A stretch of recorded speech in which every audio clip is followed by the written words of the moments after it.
I would like to call upon Ameerul Aiman Awalludin.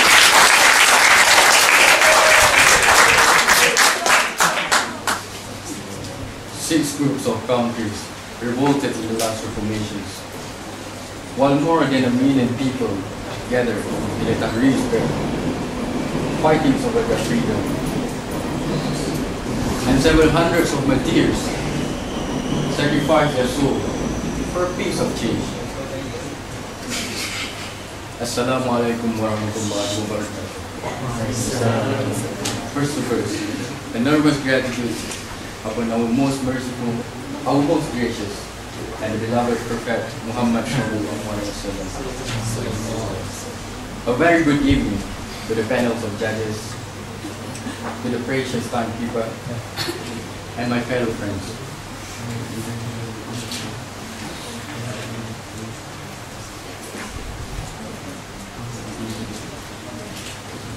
What is it that really bothers the world on the recent revolutionary epidemic happening across the Gulf countries nowadays?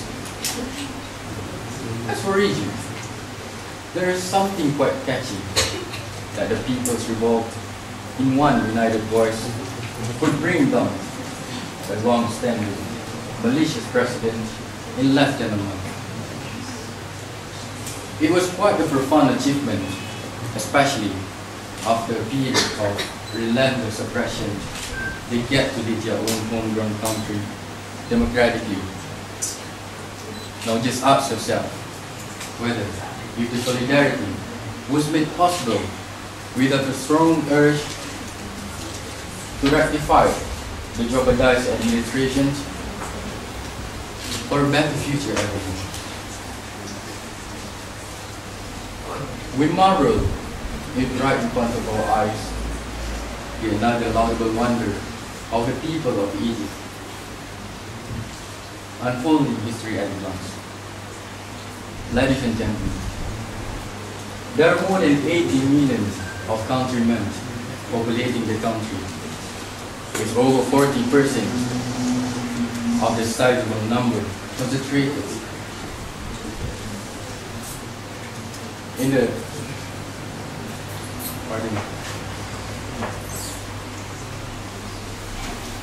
We marvel right in front of our eyes the another laudable wonders of the people of Egypt, unfolding history at a glance. Ladies and gentlemen, there are more than 80 million of countrymen populating the country, with over 40% of the sizable number concentrated in the world's most populous and hectic city, namely Cairo. The town's populace itself makes up the total number of citizens in Malaysia as a whole. Thus, several hundreds of thousands of Egyptians immigrated to the European countries for better future and even better wages. Ladies and gentlemen, the pre-revolutionary administrations show us several cases of power abuse, monopoly, and even uncontrolled corruption. Have you ever been told the one policy in Egypt that under the previous emergency law that the police were given an autocratic right to arrest anybody considering them as a threat to the country? Well, cases like that had never been isolated, yet a series of hijacked institutions were happening now since the last 3 decades of Mubarak's regime. Ladies and gentlemen, the urgent call towards the betterment of society, healthcare, economy, education and leadership as a whole is strongly driven as a result of prolonged oppression and suffering. It was only one plausible policy by the ministry when education is made free to all citizens.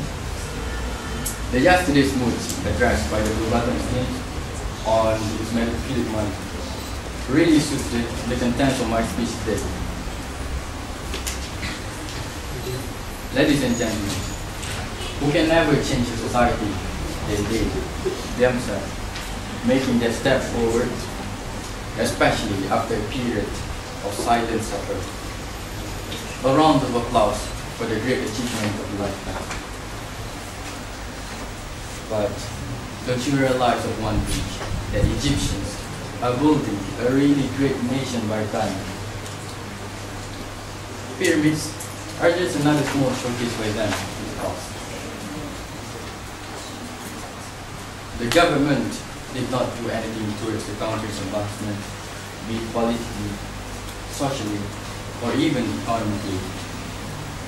So we often see a substantial and worrying number of poverty throughout the country when we walk through the streets.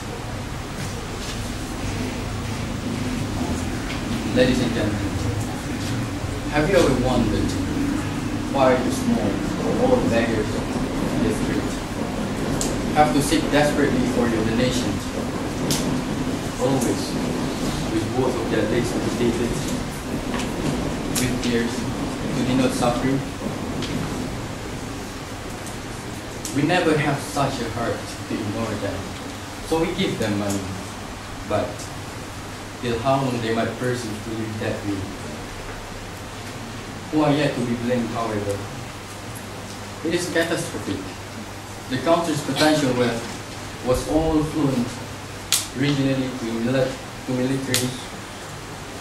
military, tourism, and football. But there was one thing missing. The education was made sidelined. Ladies and gentlemen, today, the new Egypt has marked a significant history in its own way. The fear has no longer encapsulated them.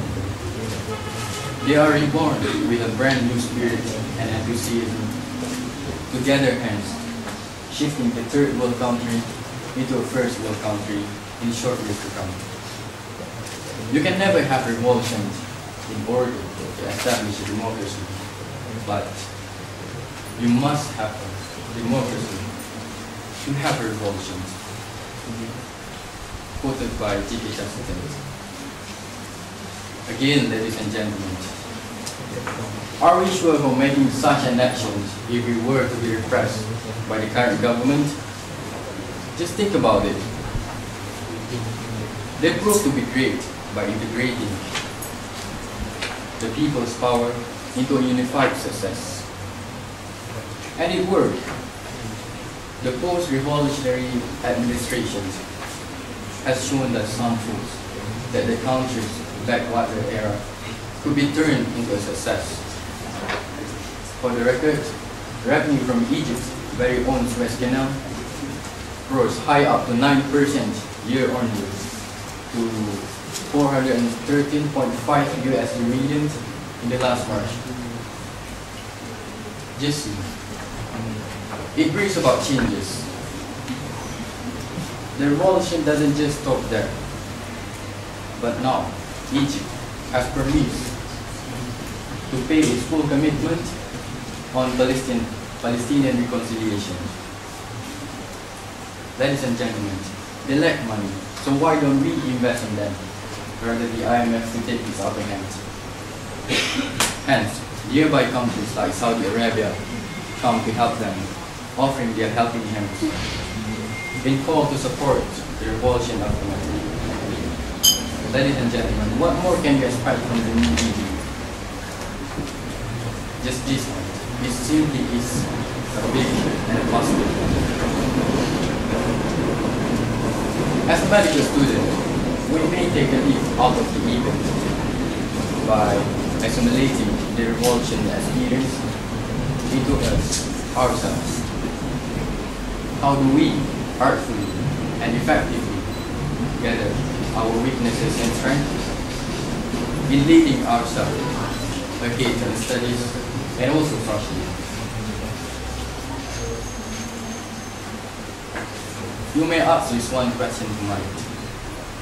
As a future doctor, we may be prepared well enough, theoretically, but we never try to stand out and voice our opinions verbally, simply because of the low self-esteem and that thing we call inferiority complex, so to speak. We have to train ourselves to be a good leader who can lead ourselves and the others around. At this stage in life, it's important to identify the capabilities we have and possibly apply them all into action. Ladies and gentlemen, as to conclude, education is the mother of leadership. You don't lead people by hitting them over their head. That's an assault, not leadership. The very same goes to us, the medical students. Why don't we try to unleash the best in us? Why don't we try to unleash ourselves towards being a better person? And why don't we take this opportunity to emulate them and taking a step forward, moving, disregarding the weaknesses we have? For so long have they suffered silently, and for too long have we watched them silently. It doesn't matter the starting point of change, be it from the middle, the ending, or even the beginning. It does matter. Our actions speak louder than words. Thank you.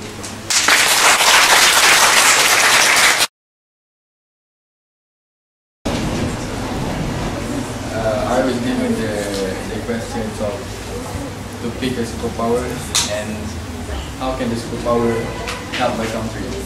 So I was thinking of something like superpowers of everything. I want to help my country in many ways, so I choose to be a superpower of everything. But not but it's not as meant to be on the safe side, but that was my initial idea. So there are so many problems in our countries, like poverty, like transportation, traffic jam, corruption. So I want to create a device that could rectify all of these problems. So to speak, everything. So first, I want my country to gain bigger, because everybody knows that Malaysia is a very small country, apart from Singapore. But I want it to gain bigger so that many buildings can be built, and as well the country will again develop as Singapore.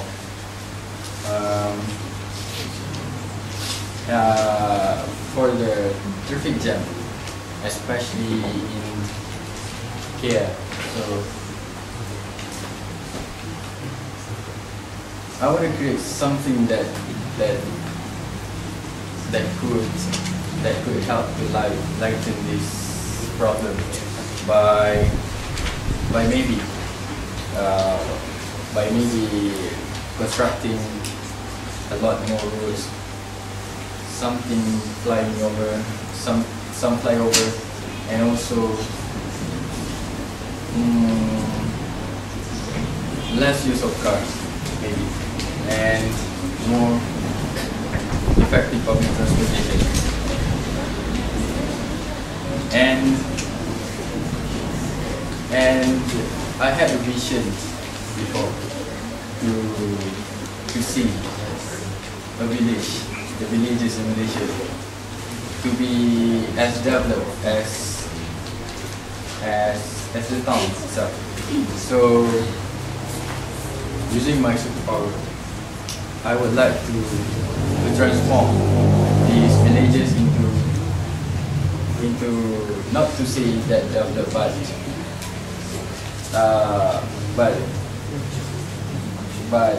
but it will not be that that that underdeveloped. So, and as well, as we know, the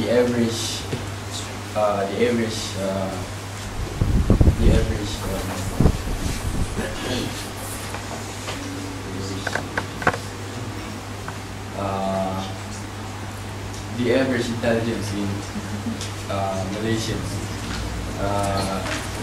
is not that good. So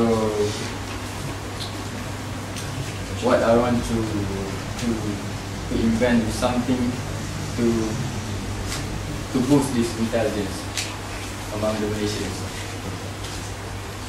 And about the corruptions. Corruption.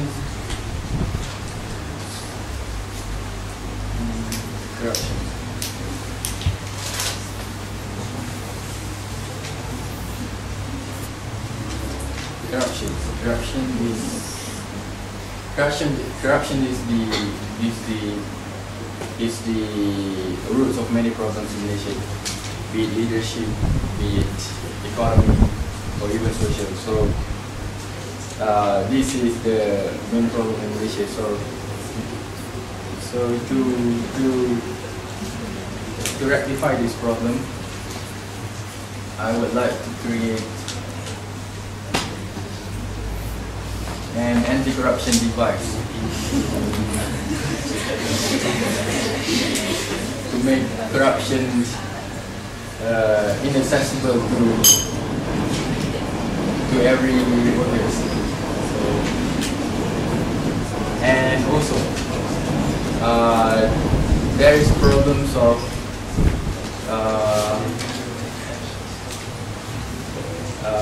and also I would like to reduce the distance between each parts of Malaysia, making them more accessible.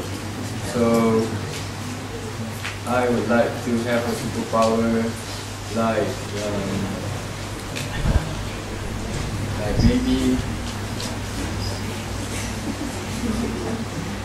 maybe inventing a transport that could travel all along the way back and forth in 24 hours.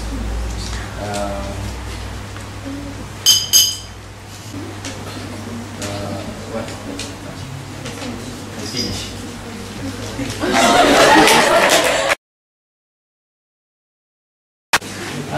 Okay, my comment for a positive side is that I like it that you have good statistics and evidence.